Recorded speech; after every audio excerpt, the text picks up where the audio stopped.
קוראים לי נועה, ואני לא יודעת מה אני עושה פה. ההורים שלי שלחו אותי לפה, הם אמרו שאני מכורה, ואני לא. אני לא מכורה, לא לטלפון ולא לאינטרנט.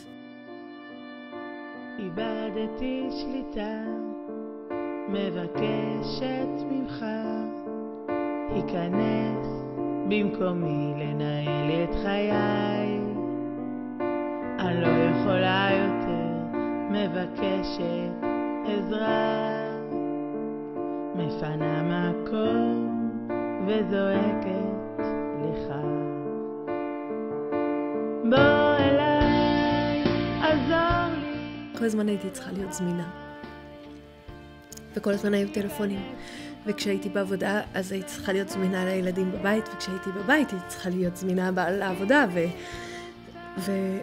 וכל הזמן בעצם לא הייתי ממש בשום מקום. הייתי לכזאת מותשות כבר, וזה הלך והחמיר. מה, זה כיף, זה חושני, זה מאתגר, זה סוחף, זה ממכר, והעיקר מפיג את הבדידות.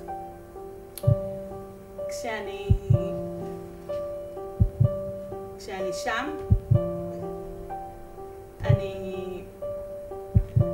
אני פחות בודדה. למה הוא מקליט כל כך הרבה זמן?